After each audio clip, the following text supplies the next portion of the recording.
हज में श्रीमद् भागवत महापुराण के तृतीय स्कंद के 14वां अध्याय दीति का गर्भधारण पढ़ने जा रही हूँ। कृपया आप लोग भी इसे श्रवण करें। इसके श्रवण करने से बहुत ही लाभ होता है, मनवांछित फल की प्राप्ति होती है, घर में सुख समृद्धि आता है। तो आइए पढ़ते हैं। ओम नमो भगवते वासुदेवाय। ओम नमो भगवते वासुदेवाय। ओम नमो भगवते वासुदेवाय। ओम नमो भगवते वासुदेवाय। ओम नमो भगवते वासुदेवाय।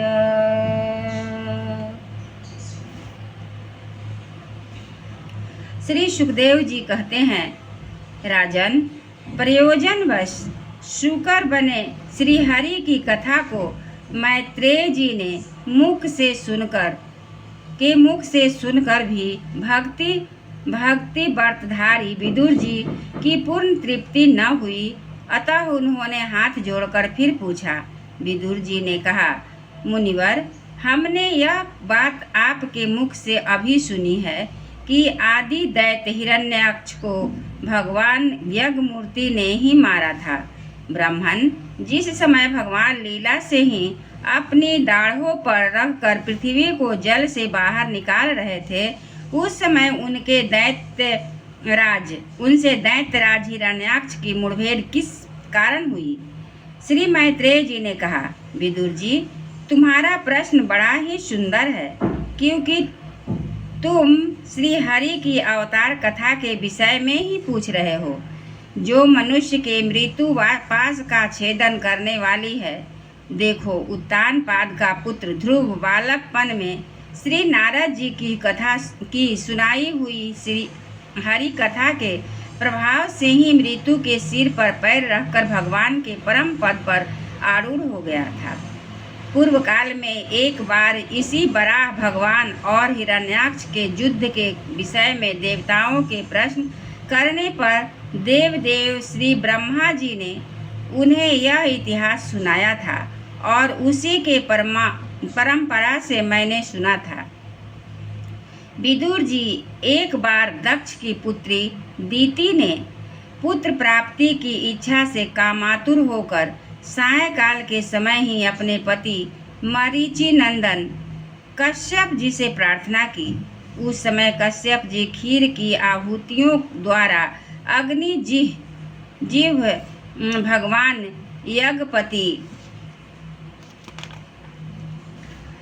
की आराधना कर सूर्यास्त का समय जान अग्निशाला में ध्यानस्थ होकर बैठे थे।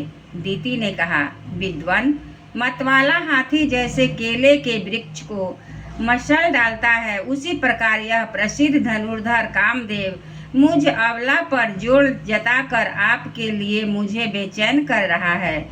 अपनी पुत्रवती सौतों की सुख समृद्धि को देखकर मैं ईर्ष्या की आग में जली जाती हूँ।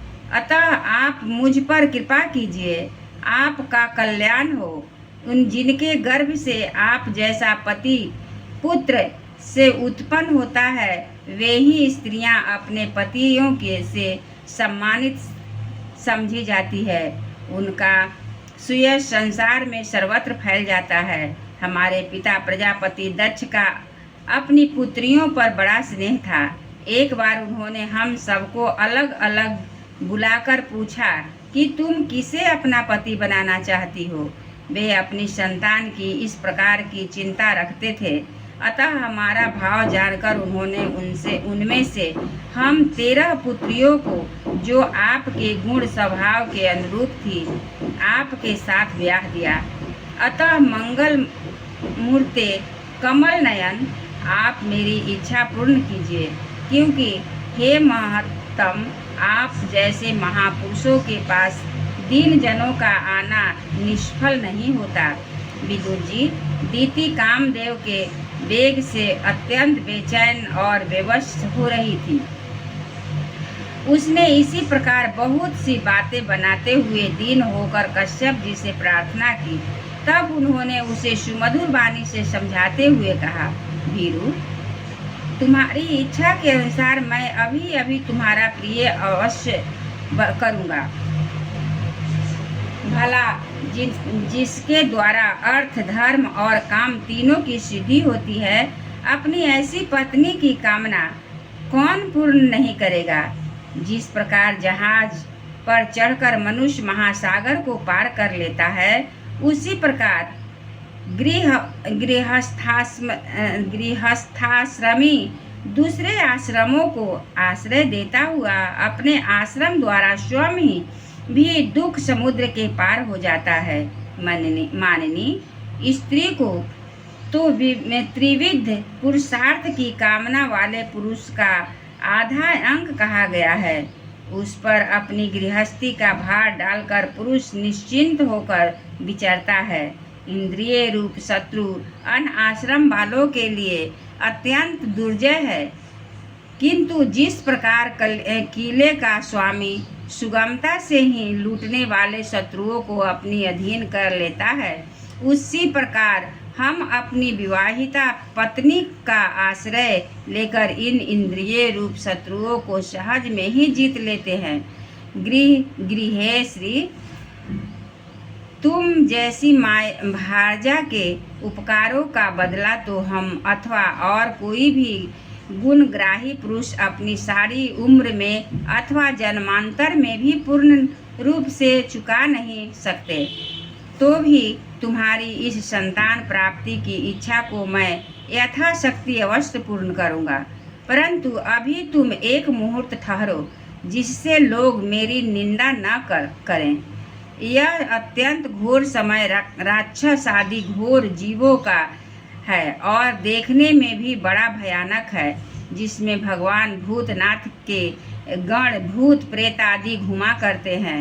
साध्वी, इस संध्या काल में भावन भूतपति भगवान शंकर अपने गण भूत प्रेतादि को साथ लिए बैल पर चढ़कर विचरा करते हैं, जिनका जटाजूट श्मशान भूमि से उठे हुए बवंडर की धूलि से धूसरित होकर दे दीप्यमान हो रहा है और जिनके सुवर्ण कांति और गौर शरीर में भस्म लगी हुई है। वे तुम्हारे देवर भस्सुर श्रसुर महादेव जी अपने सूर्य, चंद्रमा और अग्नि रूप 3 नेत्रों से सभी को देखते रहते हैं। संसार में उनका कोई अपना या पराया नहीं है, न कोई अधिक आदरणीय और न निंदनीय ही है। हम लोग तो अनेक प्रकार के व्रतों का पालन करके उनकी माया को ही ग्रहण करना चाहते हैं, जिसे उन्होंने भोग कर लात मार दी है। विवेकी पुरुष अविद्या के आवरण को हटाने की इच्छा से उनके निर्मल चरित्र का गान किया करते हैं। उनसे बढ़कर तो क्या उनके समान भी कोई नहीं है और उन तक केवल सत्य पुरुषों की ही पहुँच है। यह सब होने पर भी वे स्वयं पिशाचों का सा आचरण करते हैं। यह नर शरीर कुत्तों का भोजन है। जो अविवेकी पुरुष आत्मा मानकर वस्त्र, आभूषण, माला और चंदन आदि से इसी को सजाते संवारते रहते हैं, वे अभागे ही आत्मा राम भगवान शंकर के आचरण पर हंसते हैं। हम लोग तो क्या, ब्रह्मादि लोकपाल भी उन्हीं की बांधी हुई धर्म मर्यादा का पालन करते हैं।